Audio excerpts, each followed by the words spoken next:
Welcome back to the Crypto's Key Conversations, and we're going to quickly jump into CoinGecko here. We're currently sitting at a $2.155 trillion market cap, sitting at 3.3% up. Looking at the top 10 here, we got Bitcoin sitting at 43,300, Ethereum sitting at 3247, Binance Coin sitting at 470, Tether is Tether, Cardano sitting at $1.40, Solana sitting at 142, XRP sitting at almost 76 cents, so we're up from yesterday. Terra sitting at 84. Dot sitting at 25 and so on. We're seeing some more green in the market compared to yesterday. So coming over here to the crypto fear and greed index, we're currently still sitting at a 24. So as you can see, we've been in fear and extreme fear for some time now. I want to say a few months now. So who knows, when this thing's going to turn around and this train's going to get rolling in the positive again. But I wanted to start this video off. It's something we kind of briefly touched on yesterday, but I wanted to touch on what Bank XRP had posted here when it comes to Charles Gasparino and the Fox Business interview when they're talking about the judge rules on Ripple versus SEC and this kind of just giving an update on what's going on. So let's take a listen. Pulling up XRP right now because that cryptocurrency at the moment is moving. Most of the cryptos are moving lower. Bitcoin's higher, but XRP is down just under 1%, trading at about 73 cents. The lead judge in the Ripple versus SEC lawsuit has just handed down a decision to allow certain documents that are crucial to the case to be allowed into evidence. Charlie Gasparino has been speaking with the experts involved. I would think, Charlie, this favors XRP big time, right? I would say, net, yes. And we should point out that XRP is the cryptocurrency. I know Ripple's going to hate me for saying this because part of their argument is that they're not really related, but they really are. XRP is the cryptocurrency of Ripple. XRP was was created and then used to build out Ripple's blockchain platform for cross-border payments. The SEC came in right at the end of Jay Clayton's tenure in 2020 and said XRP was used illegally, improperly. It should have been registered as a security. Ripple, which issued the XRP again, is fighting back. This is a case, it sounds like gobbledygook here, I know, but this is a huge case if you're into crypto, because if the SEC wins this case, it's carte blanche on regulating everything crypto. It can go after Ethereum. It could say Ethereum was technically a security and they didn't register, so they owe us money and they have to go through the process. And so far right now it's illegal. They could theoretically go after Bitcoin. I mean, try to track down Satoshi Nakamoto and say, why didn't you register with us, Nakamoto? Why didn't you register with us? I mean, I'm being a little facetious there, but that is a possibility. It could go back and the SEC can gain great powers. Ripple is fighting back. And one of their key arguments, Liz, is that the SEC is playing double standard. It has a double standard here. It allowed, during the Clayton years, and so far right now during the Gensler years, these other cryptocurrencies to be considered currencies and not securities. They didn't have to register with the SEC, but they made XRP. They're held to different standards, obviously. Different standards. So now, how are they going to prove that case? Well, they got access now to some documents, some privileged, what was considered privileged documents by the SEC. The SEC hates giving up documents and wants all its stuff done in secret. And you know why? I mean, because they don't want, there's a debate going on. But anyway, the key part that I think that they got here is they're going to get some emails, communications, and drafts of a speech made in 2018 by a former SEC official named Bill Hinman. We've talked about him in the past. Bill gave a speech at a Yahoo Finance conference which laid out the SEC's regulatory agenda. What is a security? Why isn't Ethereum a security? Why isn't Bitcoin a security? And why these others, i.e. XRP, might be. We're going to get, at least XRP is going to get, and Ripple, they're going to get the notes, the drafts, to try to figure out, and in their view, they want to know what was the thought process, and did the SEC cut Ethereum, for example, a break? And we should point out that a lot of the former SEC officials, like Hinman, like Jay Clayton, now work for entities that do business with the Ethereum blockchain or have investments in it. It's very interesting what Ripple is arguing here. I'm not saying that confluence is there's a huge scandal here. I'm just saying what Ripple is arguing. So this is a big case. We should point out that Mr. Clayton, Mr. Hinman had no comment. They have denied in the past any conflicts of interest that swayed their viewpoints on these. As a matter of fact, they weren't involved in any of this Ethereum stuff that they're doing now in private practice when they were at the SEC. But this is heating up, and once you get the SEC the judge allowing these documents, that means we get it. That means everybody gets it. Right. These are going to be interesting stories about how the SEC came up with its current regulatory framework, and very controversial. This is a huge case if you own crypto. Trust me on this one. Yep. Back to you, Liz. And nobody's more out front than... So, I mean, this is just kind of an oversight on kind of what's been going on lately. So here's the thing, we get these certain documents and these notes in this email that goes into the whole William Hinman Ethereum free pass speech that we talk about. And it's like, okay, well, obviously we've got access to that, but then what about, all the other logs and other communications and other emails and other notes that's been taking place? Like, why is that considered privilege? Why can't we gain access to that? What are you guys hiding? Who helped out? Who contributed to the conversation?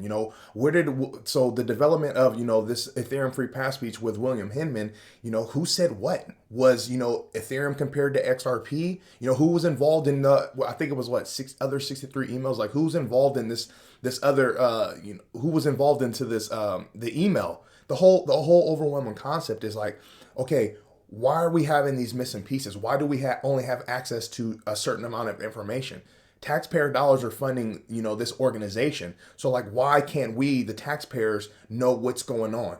Why is it all privileged? And speaking of privilege, there's some Freedom of Information Act stuff coming out, and we talked about it yesterday when it comes to, the SEC can't shake off Empower Oversight's questions about improper conduct in XRP lawsuits. So you have Empower Oversight that, in also with Johnny Deaton in the Class X lawsuit, they're going to file some in regards of, the Freedom of Information Act, to where they're going to constantly press the issue of like, hey, why is all this stuff privileged? Why can't we have access to this? And then coming back to just what's been going on, with the whole judge ruling and the SEC versus Ripple stuff, it's like, okay, in the past, we've seen, with their own words and their own documents, the SEC never viewed and had high conviction on XRP being a security. So even their legal team, even the SEC's legal team said there's no need to go after them. We don't see XRP as a security, but like, why all of a sudden is it a security? And you're considering all sales of XRP in today's XRP is a security.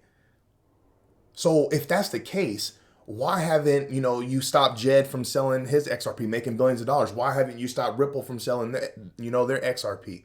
What's this nonsense that's going on? And speaking of the William Hinman speech, okay, why do you have this SEC representative going on Yahoo with, the whole conversation being about clarity in the market and securities and security status? This is the whole conversation, but then all of a sudden, Bill Hinman wants to throw in his so-called personal opinions.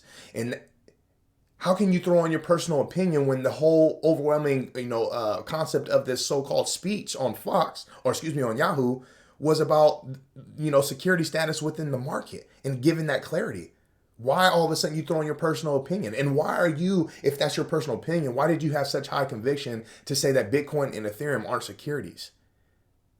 This is the stuff that, the XRP community, Ripple, and the entire industry is dealing with, and it is craziness. So coming over here, I wanted to touch on this.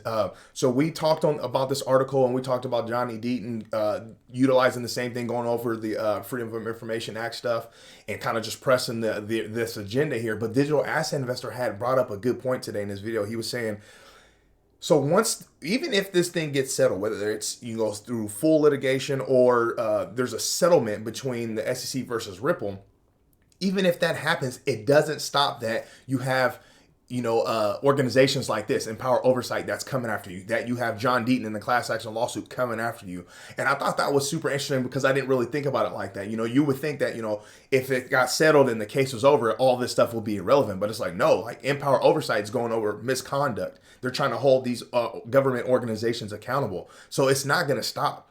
So, they say don't poke the bear. Well, the bear's already awake and the bear's angry. And as you can see, it's not just Ripple and these other organizations. It's the XRP and Ripple community that has been really going hard, full steam ahead, pressing this issue and pushing our narrative and making sure that our voices are heard within this organization and in this space, because we see where this future is, and we're not going to let someone's personal opinion or someone's, negative or vendetta agenda hinder our space being prosperous, because we see that this is the future.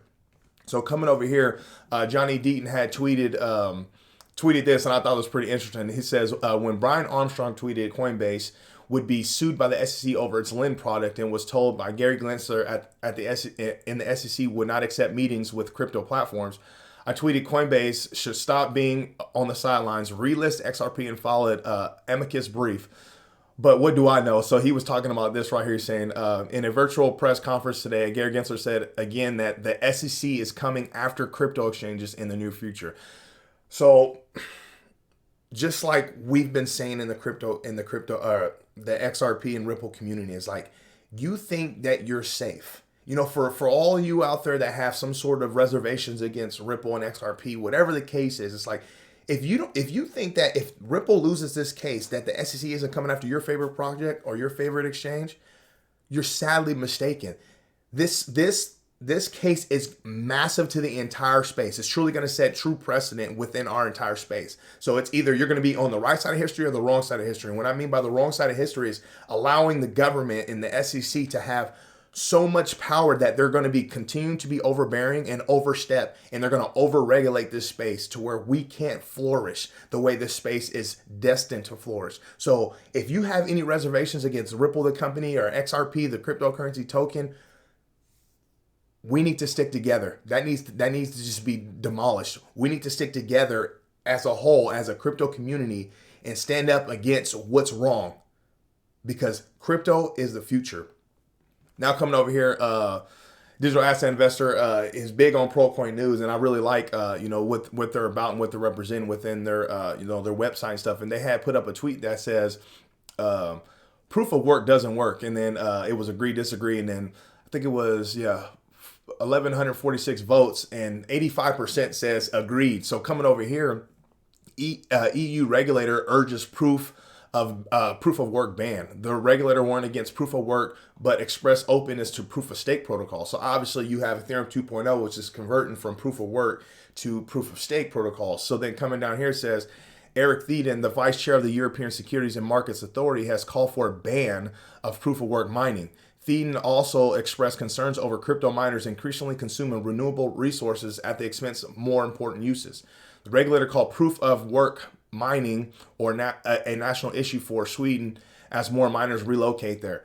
So, I mean, as you can see, the dominoes are falling. Things are literally being pieced together, piece by piece, and people are more aware of kind of what's going on. So by no means am I ever going to, want, Bitcoin, Ethereum, or none of that stuff, or any other project to not be successful. Okay. If they have, they're going about the right way, they have great ethics, great teams, great utility, and they can truly offer,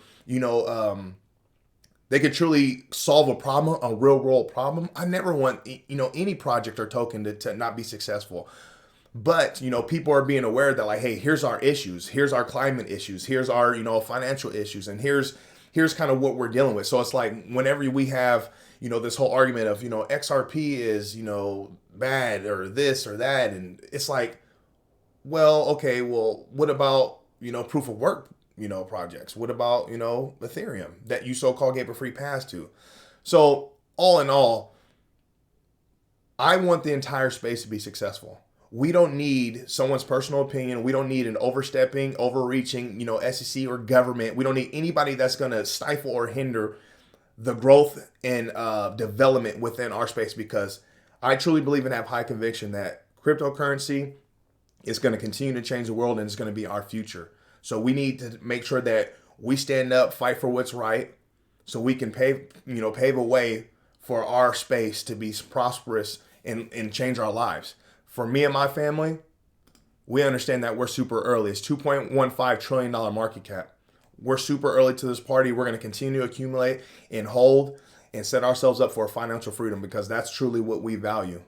With all that being said, stay strong out there. Be safe.